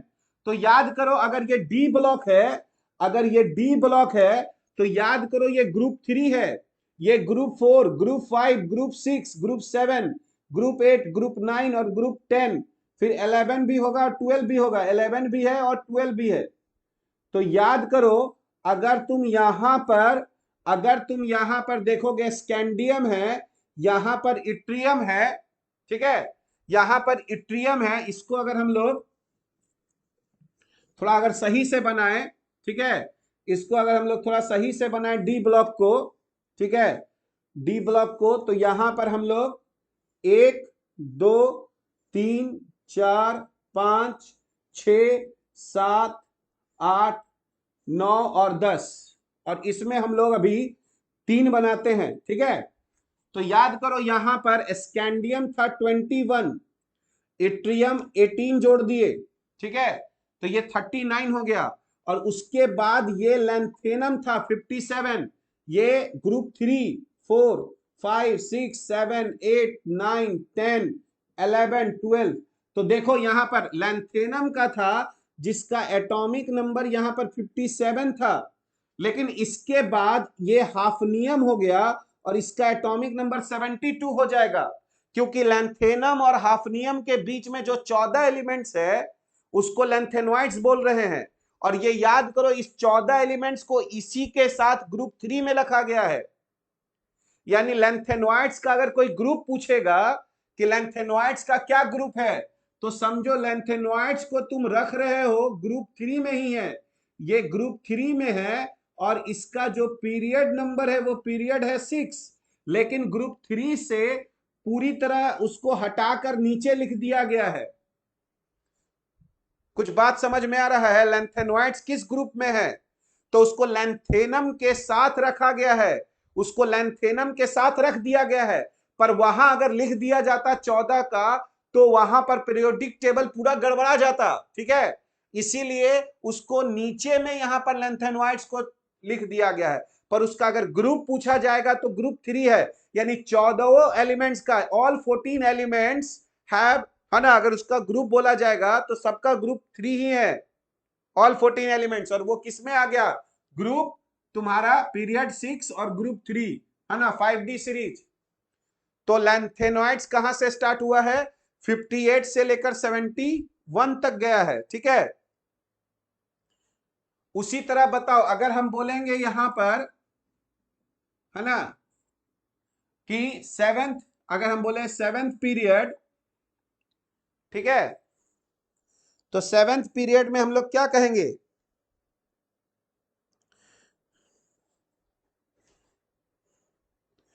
बताओ, तो सेवेंथ पीरियड कहेंगे, seventh period involves seventh period involves filling of कौन सा ऑर्बिटल? फिलिंग ऑफ 7s, और उसके बाद 5f, फिर 6d and 7p orbitals, orbitals giving rise to,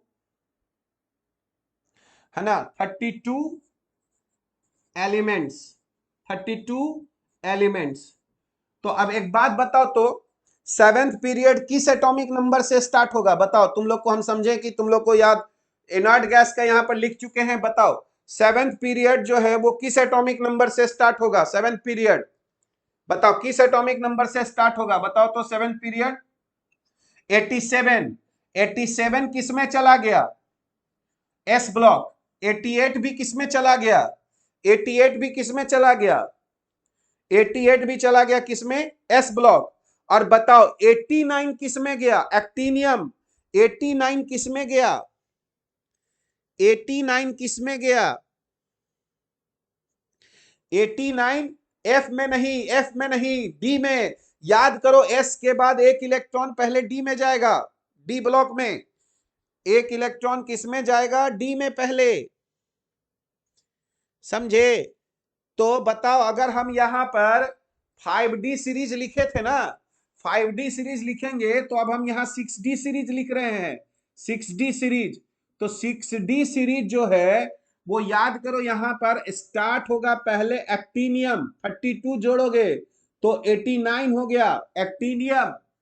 और फिर उसके बाद 14 ब्रेक लेगा, और उसके बाद फिर 14 ब्रेक लेगा एक्टिनियम के बाद। ठीक है, तो बताओ तो कहां से ब्रेक ले लिया? तो 14 ले लिया ब्रेक, तो हो गया 90 से लेके 103।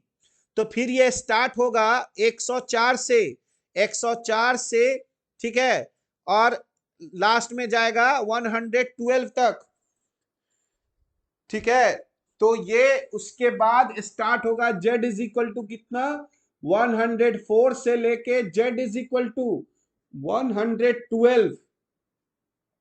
तो याद करो, एक्टिनियम जैसे ही 89 रहेगा, फिर जो 14 एलिमेंट्स है उसको हम लोग एक्टिनोइड्स कह रहे हैं। ठीक है, और यानी हम लोग यहां पर एक्टिनोइड्स बोलेंगे तो वो किस, एक्टिनोइड्स बोलेंगे तो वो किस एटॉमिक नंबर से स्टार्ट हुआ है? एक्टिनोइड्स 90 से, और 90 को ही कह रहे हैं हम लोग यहां पर थोरियम, 90 थोरियम, और गया है ना, 103 लॉरेंसियम। ठीक है, तो एक्टिनोइड से स्टार्ट हुआ है थोरियम TH90, और गया है लॉरेंसियम LR103। तो ये जो है हम लोगों का, ये हम लोगों का थोरियम हो गया, थोरियम, ये हो गया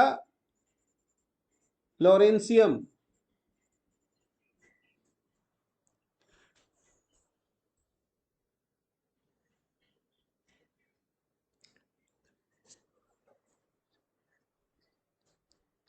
ठीक है, लॉरेंसियम हो गया। तो देखो, एक चीज तुम लोगों को यहां पर ध्यान दे देना है, ठीक है। हर पीरियड के लास्ट में इनर्ट गैस है, ठीक है।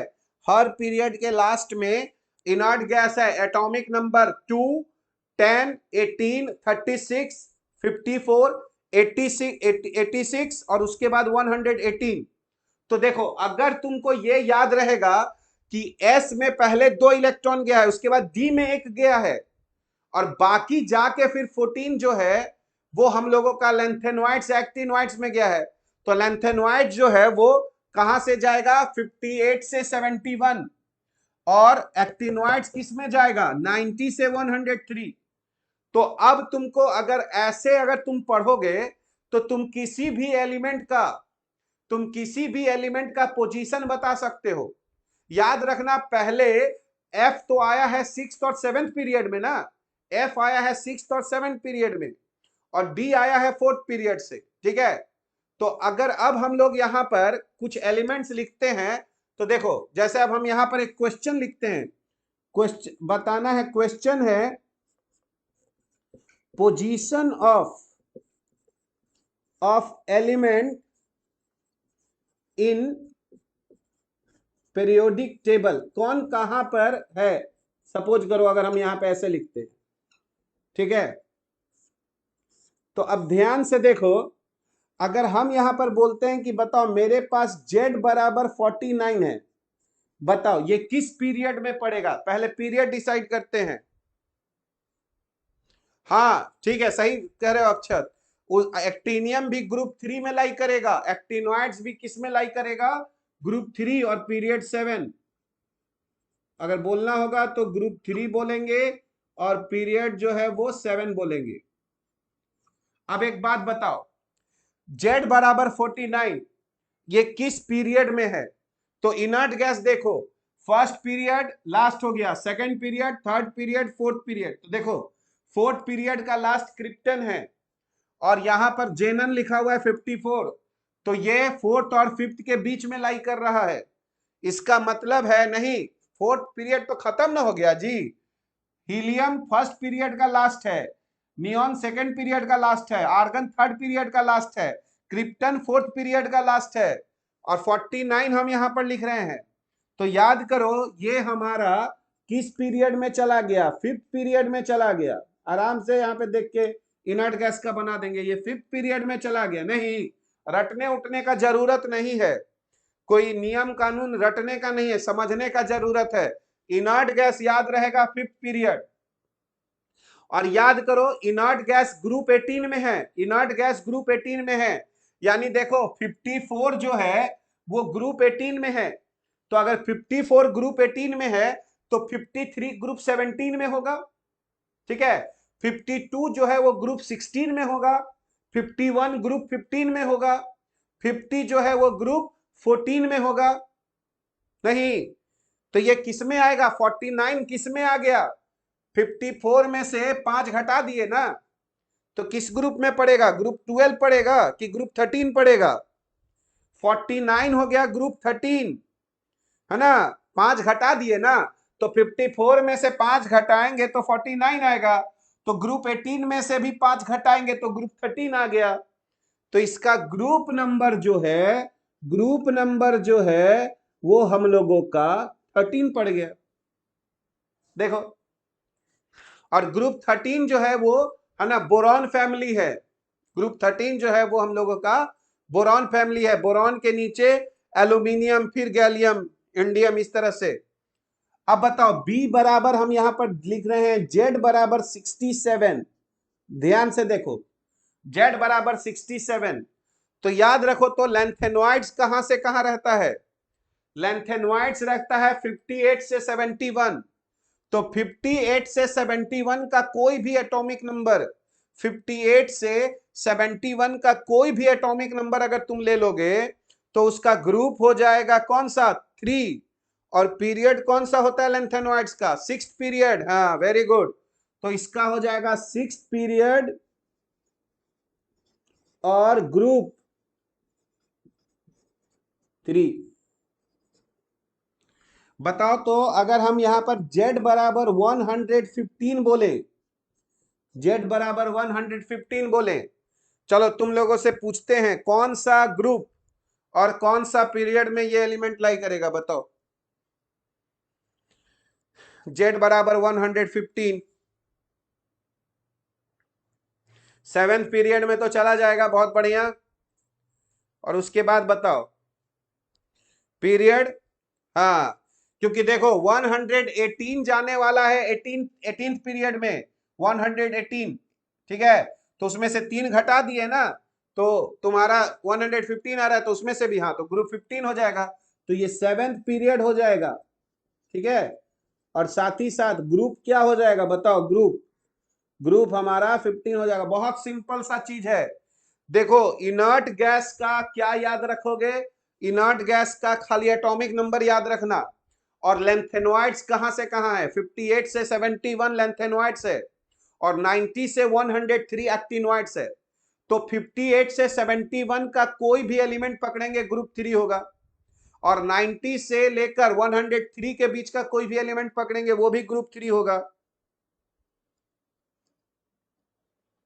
ठीक है। याद रखना है कि 57 पहले डी में गया है, अब 58 से 71 गया है एफ में, उसी तरह 89 पहले डी में गया है, तो एस में पहले 2 भरा है, फिर डी में 1 भरा है। इसीलिए जब तुम एफ ब्लॉक का कॉन्फ़िगरेशन लिखोगे तो उसमें डी में 0 1 दिखाया जाता है, या तो 0 भी हो सकता है या तो 1 भी इलेक्ट्रॉन हो सकता है, तो वो अभी हम लोग लिखेंगे, ठीक है। तो होपफुली तुमको यहां तक में कोई दिक्कत तो नहीं आया है कि कैसे फर्स्ट पीरियड में 2 एलिमेंट है, सब बात समझ में आ गया है। फर्स्ट पीरियड में 2 एलिमेंट है, सेकंड पीरियड में 8 8, फिर है ना 18 18 32 32।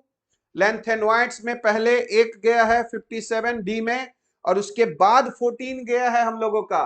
तो देखो यहाँ डिसकंटिन्यूअस है, 57 गया है ना लेंथेनॉइड्स डी में ग्रुप 3, फिर अगला 14 ग्रुप 3 में है, और बाद में फिर 72 से 80 गया है।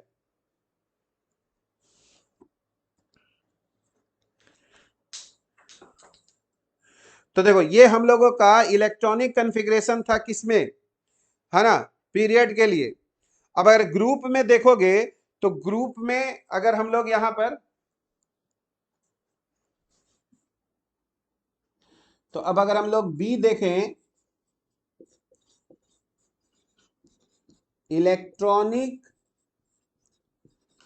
कॉन्फ़िगरेशन, ठीक है, इलेक्ट्रॉनिक कॉन्फ़िगरेशन इन ग्रुप्स, तो याद करो तो ग्रुप्स में तो वो है ना हमारे पास एलिमेंट्स होंगे जिनका इलेक्ट्रॉनिक कॉन्फ़िगरेशन सिमिलर होना चाहिए ना। जैसे लिथियम में अगर मान लो 2s1 होता है, तो लिथियम के ठीक नीचे उसी ग्रुप में सोडियम है, तो उसमें 3s1 होगा। अगर पोटेशियम देखेंगे तो 4s1 होगा। तो एक ग्रुप में जितने भी एलिमेंट्स होंगे उनका जो इलेक्ट्रॉनिक कॉन्फ़िगरेशन होना चाहिए वो सब सिमिलर होना चाहिए। अगर एक में एस में 1 इलेक्ट्रॉन है तो उसके नीचे वाले मेंबर में भी एस में 1 इलेक्ट्रॉन होना चाहिए, ठीक है। तो हम लोग लिखेंगे कि elements in a group, elements in a group, elements in a group, ठीक है, have similar, elements in a group similar have similar electronic, है ना, configuration, have similar electronic configuration, ठीक है।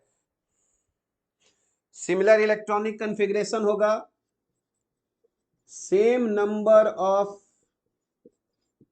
Electrons, same number of electrons, है ना, इन valence और बाइटल्स होना चाहिए, same number of electrons in valence और बाइटल्स। अगर सब में 1 इलेक्ट्रॉन है, एक में अगर 1 इलेक्ट्रॉन है तो बाकी भी 1 इलेक्ट्रॉन होना चाहिए। And similar properties, and similar properties होना चाहिए, ठीक है, ग्रुप्स में, ठीक है। जैसे अगर देखोगे अल्कली मेटल्स, तो अल्कली मेटल्स का तुम अगर एग्जांपल देखोगे तो अगर हम लोग अल्कली मेटल्स यानी ग्रुप 1 में जो भी एलिमेंट्स होते हैं उनको अल्कली मेटल्स कहते हैं। तो देखोगे तो अल्कली मेटल्स हैव NS1, है ना, उनके आउटर मोस्ट में हमेशा एक इलेक्ट्रॉन है ना। तो alkali metals have NS1 configuration, हमेशा NS1 कॉन्फ़िगरेशन है ना। तुम लोग में से अगर जो एटॉमिक स्ट्रक्चर का क्लास किए होगे तो हम तुमको बताए थे कि ऐसा जरूरी नहीं है कि एक ही ग्रुप में जितने भी एलिमेंट्स होंगे उनका वैलेंस शेल का जो कॉन्फ़िगरेशन है वो सेम होना चाहिए। क्योंकि हम तुमको बताए हैं कि इलेक्ट्रॉनिक कॉन्फ़िगरेशन किसी भी एटम का बहुत सारे बात पर निर्भर करता है। किसी भी एटम का इलेक्ट्रॉनिक कॉन्फ़िगरेशन जो है वो electron electron repulsion, electron nucleus attraction, shielding effect, exchange energy, बहुत सारे फैक्टर पर निर्भर करता है। तो हम ग्रुप में ही बता रहे हैं, एक ऐसा ग्रुप हम बताए थे एटॉमिक स्ट्रक्चर में जिसमें तीनों एलिमेंट का अलग अलग इलेक्ट्रॉनिक कॉन्फ़िगरेशन है। अगर किसी को याद होगा तो बताना। यहां पर हम लोग ग्रुप एक 10 के बारे में बात किए थे, ग्रुप 10 अगर याद होगा तो हम लोग यहां पर इसके बाद जो है यहां पे आ जाते हैं। अगर हम लोग ग्रुप 10 में देखें, ग्रुप 10 में, तो ग्रुप 10 में तुम देखोगे तो निकेल होता है जिसका एटॉमिक नंबर तुम्हारा 28 है, निकेल। उसके बाद पैलेडियम होता है जिसमें अगर हम लोग यहां पर 18 जोड़ देंगे 28 में तो ये 46 हो जाएगा। और उसके बाद प्लैटिनम होता है, प्लैटिनम 32 जोड़ देंगे तो हम लोगों का 78 हो जाएगा। ठीक है, तो ये तीनों जो है वो एक ही ग्रुप में है, तीनों जो है वो एक ही ग्रुप में है। पर अगर तुम इसका आउटर इलेक्ट्रॉनिक कॉन्फ़िगरेशन सिर्फ वैलेंस शेल का अगर हम लोग लिखें तो याद रखना निकेल में हम लोगों का, है ना, 4s2 और 3d8 होता है। निकेल में 4s2 और 3d8 होता है। जबकि हम तुमको बताए थे पैलेडियम में, है ना, सीधा हम लोगों का 5s0 हो जाता है, 5s0 हो जाता है और 4d10 हो जाता है। देखो दोनों sd में चला गया, क्योंकि जैसे जैसे तुम नीचे जाओगे ना SDF का एनर्जी डिफरेंस बहुत कम होते जाता है, इसीलिए इलेक्ट्रॉन आसानी से ट्रांजिशन कर सकता है और जो उसको मोर स्टेबल फॉर्म मिलेगा वही उसका इलेक्ट्रॉनिक कॉन्फ़िगरेशन हो जाएगा। और याद करो तो प्लैटिनम का भी हम तुमको कुछ बताए थे, अगर तुम लोग को याद होगा तो इसमें होता है 6s1 होता है और 5d9 होता है प्लैटिनम में। तो तुम देखो ग्रुप 10 जो है उसमें तीनों एलिमेंट जो है वो एक ही हम लोगों के फैमिली में है, पर उसका जो इलेक्ट्रॉनिक कॉन्फ़िगरेशन है वो सेम नहीं है। ठीक है, तो हमेशा ये जरूरी नहीं है कि एक फैमिली रहेगा तो उसमें कॉन्फ़िगरेशन हम लोगों का इलेक्ट्रॉनिक कॉन्फ़िगरेशन सेम है। हाँ, जब हम रिप्रेजेंटेटिव एलिमेंट्स का बात करते हैं, जैसे एस ब्लॉक और पी ब्लॉक का बात करोगे तब सेम रहेगा। तो एस और पी ब्लॉक का जो केमिस्ट्री है वो डी और एफ से थोड़ा अलग हो जाता है, क्योंकि डी और एफ में डी ऑर्बिटल्स और एफ ऑर्बिटल्स इन्वॉल्व होना शुरू होता है जो अंदर में होता है। अगर ध्यान से देखोगे तो यहां पर अगर तुम्हारा अगर एस स्टार्ट हुआ है, अगर कोई पीरियड स्टार्ट हुआ है 6s से तो एंड भी करेगा 6p पे, यानी दोनों जो है उसके लिए प्रिंसिपल क्वांटम नंबर सेम है 6s 6p। लेकिन 6s के बाद वो अंदर में आ जा रहा है 4f, और 4f के बाद भी किस में, 5d में। तो जब तुम अंदर में आना शुरू हो जाते हो ना तो थोड़ा सा केमिस्ट्री चेंज हो जाता है। ठीक है, क्योंकि वहां शील्डिंग ये सब भी होना शुरू होता है। तो इसीलिए, है ना, नॉर्मली कहा जाता है कि अगर एक ग्रुप में सब एलिमेंट्स हैं तो उनका वैलेंस इलेक्ट्रॉनिक कॉन्फ़िगरेशन सेम होना चाहिए, पर जरूरी ऐसा नहीं है, जैसा कि हम लोग ग्रुप 10 में देख रहे थे। ठीक है, तो होपफुली तुमको अभी इतना बात तो समझ में आ रहा होगा। तो अब हम लोग क्या करेंगे कि पहले तो एक पिक ले लेते हैं और उसके बाद हम लोग एलिमेंट्स को हम लोग क्लासिफाई करेंगे एस पी डी और एफ ब्लॉक में। और ये इस बात पर निर्भर करेगा कि जो हमारा लास्ट इलेक्ट्रॉन है वो किस ऑर्बिटल में जा रहा है। अगर लास्ट इलेक्ट्रॉन एस ऑर्बिटल में जाएगा तो उसको हम लोग एस ब्लॉक का एलिमेंट बोलेंगे, और अगर लास्ट इलेक्ट्रॉन हमारा अगर डी ऑर्बिटल में जाएगा तो उसको डी ब्लॉक का बोलेंगे। पर इसमें अभी हम लोग देखे थे कि कुछ कुछ एक्सेप्शंस भी है ना। जैसे कि हीलियम जो है उसमें लास्ट इलेक्ट्रॉन तो s में गया है, लेकिन हम लोग उसको बोलते हैं p ब्लॉक का, क्योंकि उसका जो प्रॉपर्टीज है वो इनर्ट गैस के जैसा है, और इनर्ट गैस को हम लोग ग्रुप 18 में रखे हैं। ठीक है,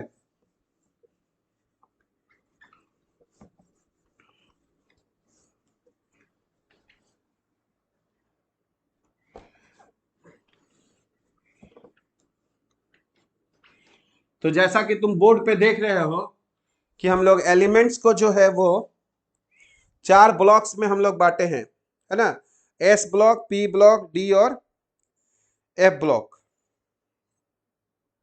ठीक है, तो हम लोग यहां पर देख रहे हैं टाइप्स ऑफ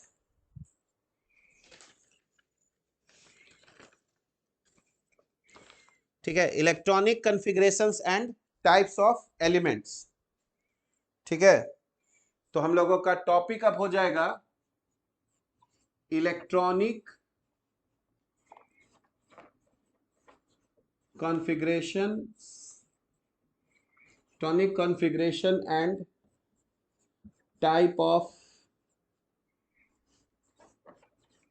एलिमेंट्स। और हम लोग इलेक्ट्रॉनिक कॉन्फ़िगरेशन को देखते हुए एलिमेंट्स को जो है वो 4 भाग में हम लोग बांटे हैं। ठीक है, या तो एस ब्लॉक बोलेंगे, ठीक है, या तो पी ब्लॉक, या तो डी ब्लॉक, या तो फिर एफ ब्लॉक, है ना। तो या तो हम लोग बोलेंगे एस, या तो पी, या तो डी एंड एफ ब्लॉक। और ये सिर्फ इस बात पर निर्भर करेगा, ठीक है, कि हम लोगों का लास्ट इलेक्ट्रॉन किस ऑर्बिटल में गया है। ठीक है, तो देखो, एक तुमको रफ आइडिया तो पता है कि देखो एस ब्लॉक में जो भी है वो मेटल्स है। एस ब्लॉक मेटल से बना है, और मेटल्स का क्या प्रॉपर्टीज होता है, तो मेटल्स के आउटर मोस्ट सेल में तुम देखोगे तो 1 या 2 इलेक्ट्रॉन रहेगा एस ब्लॉक में, जिसको वो आसानी से खो सकता है। ठीक है, तो तुम लोग पढ़े होगे आयोनाइजेशन एनर्जी। तो नॉर्मली जो एस ब्लॉक के जो एलिमेंट्स होंगे उनका आयोनाइजेशन एनर्जी कम होगा, यानी वो आसानी से इलेक्ट्रॉन क्या होगा, लूज कर सकता है। और जो आसानी से इलेक्ट्रॉन लूज करता है वही आयोनिक बॉन्ड बनाता है।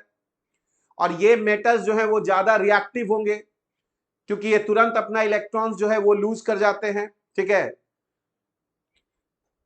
उसी तरह अगर तुम देखोगे डी और एफ ब्लॉक में भी मेटल्स ही हैं। पी ब्लॉक जो है वो सबसे डाइवर्स है। पी ब्लॉक में हमारे मेटल्स भी आते हैं, नॉन मेटल्स भी आते हैं, और मेटलॉइड्स भी आते हैं। ठीक है, तो मोस्टली जो है वो मेटल्स है ना, एस, पी, एस, डी और एफ में। तो अगर हम लोग यहां पर एस ब्लॉक एलिमेंट्स को अगर हम लोग सबसे पहले देखें, फर्स्ट एस ब्लॉक एलिमेंट्स,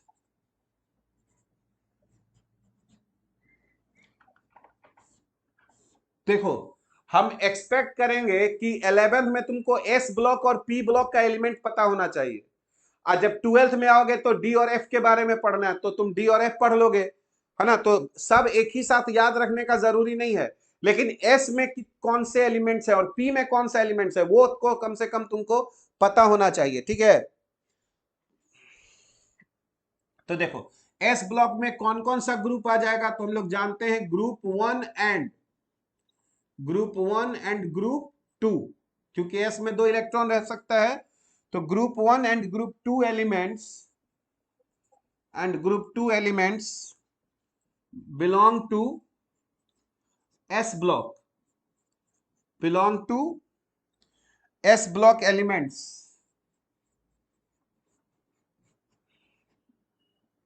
है ना। बिकॉज क्यों एस ब्लॉक बोलते हैं, बिकॉज जो वैलेंस इलेक्ट्रॉन है, because valence electrons inter S orbital, क्योंकि जो वैलेंस इलेक्ट्रॉन है वो किस में जा रहे हैं, एस ऑर्बिटल में जा रहे हैं। ठीक है, और जानते हो द एलिमेंट्स ऑफ ग्रुप 1 को हम लोग अल्कली मेटल्स बोलते हैं। ठीक है, the elements of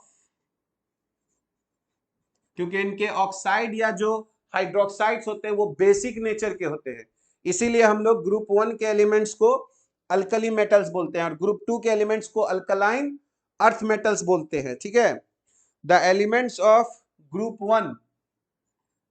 one are called, ठीक है, आर कॉल्ड अल्कली मेटल्स। ठीक है, and group 2 elements are called and group 2 elements are called and group 2 elements are called alkaline। ये तुम लोग पहले से भी जानते होगे है ना, अल्कलाइन अर्थ मेटल्स। ठीक है, अल्कलाइन अर्थ मेटल्स। ठीक है, अब बताओ, चूंकि उनमें एक या दो ही इलेक्ट्रॉन मैक्सिमम रहेगा, तो जो मेटल्स जो होता है ना, तुम जानते हो मेटालिक बॉन्डिंग। ठीक है, तो अगर हम तुमसे यहां पर पूछें कि जैसे सोडियम को देखोगे, तो सोडियम में याद करो आउटर मोस्ट में 3s में एक इलेक्ट्रॉन है। तो किसी मेटल को कैसे देखा जाता है, तो मेटल में आउटर मोस्ट सेल का इलेक्ट्रॉन को अगर हटा दोगे तो तुमको पॉजिटिव आयंस बोलेंगे कि पॉजिटिव आयंस बन गया। तो मेटल्स में हम लोग क्या बोलते हैं, मेटल्स का क्या स्ट्रक्चर होता है, तो हम लोग कहते हैं कि मेटल्स में जो पॉजिटिव आयंस है वो अपने पोजीशंस पर वाइब्रेट कर रहे हैं मेटल में, और इलेक्ट्रॉन्स हैं जो डिलोकलाइज हैं, इधर उधर घूम रहा है, इलेक्ट्रॉन्स इधर उधर घूम रहा है। ठीक है, और याद करो ये इलेक्ट्रॉन्स और पॉजिटिव आयंस के बीच में अट्रैक्शन होगा कि रिपल्सन होगा, बताओ। इलेक्ट्रॉन और पॉजिटिव आयंस के बीच में क्या होगा, अट्रैक्शन होगा कि रिपल्सन होगा। ठीक है, तो इलेक्ट्रॉन्स और पॉजिटिव आयंस के बीच में अट्रैक्शन होगा और इसी को मेटालिक बॉन्डिंग कहते हैं, और इसी को मेटालिक बॉन्डिंग कहते हैं, आयनिक बॉन्ड नहीं। आयनिक बॉन्ड पॉजिटिव चार्ज यानी कटायन और एनायन के बीच में बनता है, जबकि मेटालिक बॉन्ड पॉजिटिव आयंस और इलेक्ट्रॉन के बीच के अट्रैक्शन को कहते हैं। तो चूंकि अल्कली मेटल और अल्कलाइन मेटल्स में पर एटम एक या दो इलेक्ट्रॉन होगा, तो यहां पर जो मेटालिक बॉन्ड होता है वो उतना ज्यादा स्ट्रांग नहीं होता है। तो अगर तुम सोडियम मेटल को देखो और आयरन मेटल को देखो, तो आयरन जो है वो हार्ड है जबकि सोडियम जो है वो सॉफ्ट है, क्योंकि उसमें वैलेंस इलेक्ट्रॉन्स की संख्या एक या दो है। तो जितना ज्यादा वैलेंस इलेक्ट्रॉन्स होगा उतना ज्यादा हम लोगों का मेटालिक बॉन्डिंग स्ट्रांग होता। पर अल्कली मेटल में एक वैलेंस इलेक्ट्रॉन है पर एटम और अल्कलाइन अर्थ मेटल में दो, तो इसीलिए यहां पर जो मेटालिक बॉन्डिंग है वो उतना स्ट्रांग नहीं हो पाता है, और इसीलिए ये सब जो मेटल्स होते हैं उनको हम लोग बोलते हैं कि ये सॉफ्ट मेटल्स हैं। ठीक है, क्योंकि मेटालिक बॉन्डिंग उतना हम लोगों का स्ट्रांग नहीं बनता है। ठीक है, तो हम लोग बोलते हैं डी ब्लॉक के मेटल्स की तुलना में कि they are soft and having low melting and, है ना, बॉइलिंग पॉइंट्स। तो ये जो इलेक्ट्रॉन्स है, ठीक है, ये सब जो इलेक्ट्रॉन्स है, यही अट्रैक्शन को हम लोग मेटालिक बॉन्डिंग कहते हैं। ठीक है, तो अगर हम यहां पर बोलेंगे तो दे आर, है ना, क्या लिख सकते हैं हम लोग, दे आर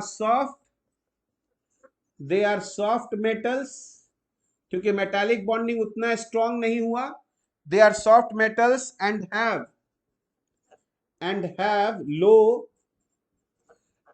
लो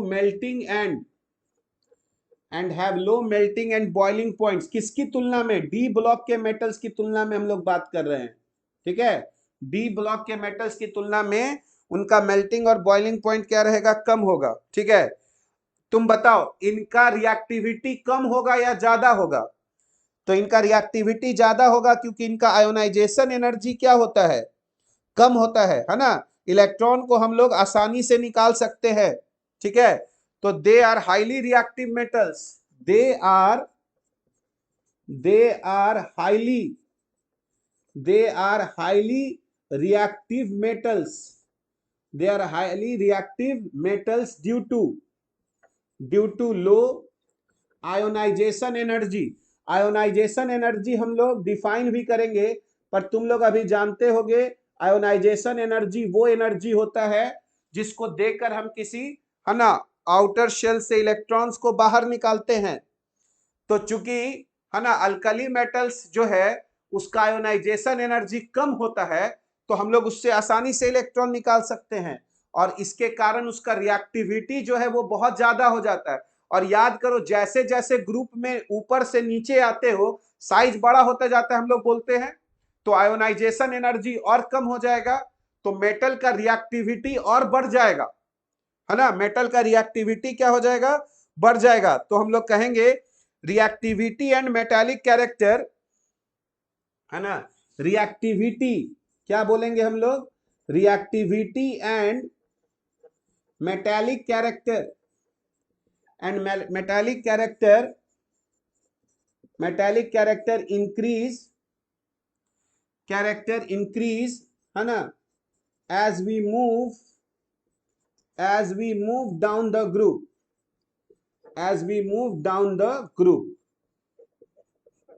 ठीक है, क्योंकि आयोनाइजेशन एनर्जी क्या हो जाएगा, कम होते जाता है ना। तो इलेक्ट्रॉन को हम लोग आसानी से हम लोग निकाल सकते हैं, ठीक है। और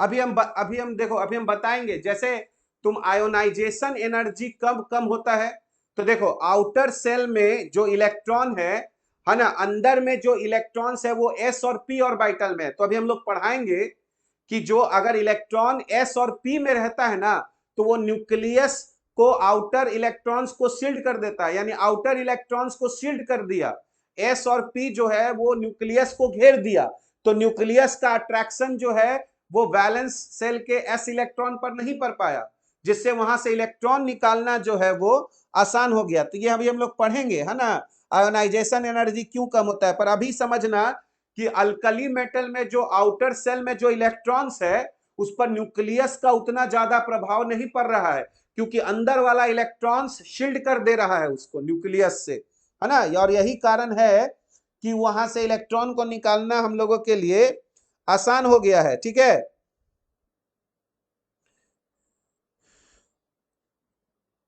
तो यहां तक हम लोग इंक्रीज, है ना। बताओ, अगर अल्कली मेटल है तो कौन सा ऑक्सीडेशन स्टेट शो करेगा, तो अल्कली अगर अल्कली मेटल्स है तो +1 ऑक्सीडेशन स्टेट शो करता है, +1 ऑक्सीडेशन स्टेट। और अल्कलाइन अर्थ मेटल रहेगा तो कौन सा ऑक्सीडेशन स्टेट करेगा, और अगर अल्कलाइन अर्थ मेटल अगर रहेगा तो +2 ऑक्सीडेशन स्टेट शो करेगा, ठीक है, +2 ऑक्सीडेशन स्टेट शो करेगा। और हम लोग देखेंगे कि जो मेटल जो होता है ना, जैसे लिथियम हुआ या बेरिलियम होगा, जिसका एटॉमिक नंबर कम होता है, तो ये जब कंपाउंड्स बनाते हैं ना तो इनमें कोवैलेंट नेचर ज्यादा हो जाता है। अब क्यों ज्यादा होता है वो तो हम लोग पढ़ेंगे केमिकल बॉन्डिंग में, ठीक है। पर हम लोग बोलेंगे कि जो है they form predominantly ionic compounds, है ना, they form predominantly ionic compounds, है ना। ये आयनिक कंपाउंड्स बनाते हैं, लेकिन फर्स्ट मेंबर को छोड़कर आयनिक कंपाउंड्स बनाते हैं, ठीक है। लेकिन कौन कौन सा छोड़ देंगे, एक्सेप्ट क्या हो जाएगा, एक्सेप्ट लिथियम एंड बेरिलियम, ये सब थोड़ा कोवैलेंट कंपाउंड्स भी बनाते हैं, ठीक है। अब क्यों बनाते हैं वो तो हम लोग देखेंगे। और जानते हो, जो आसानी से इलेक्ट्रॉन देता है उसको हम कहते हैं अच्छा रिड्यूसिंग एजेंट्स है, क्योंकि वो जल्दी इलेक्ट्रॉन देता है। तो अल्कली मेटल्स क्या है, गुड रिड्यूसिंग एजेंट्स हैं, ठीक है। यही हम लोगों का आज के लिए लास्ट पॉइंट रहेगा, है ना। तो हम लोग कहेंगे कि s block elements are good reducing agents, क्योंकि ये लोग आसानी से इलेक्ट्रॉन देते हैं, ठीक है। बाकी को प्रॉपर्टीज तो हम लोग एस ब्लॉक में फिर से डिटेल में पढ़ेंगे ही, ठीक है। तो होपफुली आज का क्लास हम लोग को समझ में आया होगा, तो आज हम लोग यहीं तक रख रहे हैं। और एक बार तुम लोग पीरियोडिक टेबल में जो जो बात बताए हैं उसको एक बार समझना, अगले क्लास में हम लोग इसको और डिस्कस करेंगे। आज फ्राइडे हो गया है तो संडे का हम लोग का क्लास रहेगा, है ना, 11 बजे से 11 से 12:30, जो ऑर्गेनिक पढ़ रहे थे हम लोग नोमेनक्लेचर, वो वैसे ही चलेगा 11 to 12:30, ठीक है। चलो फिर।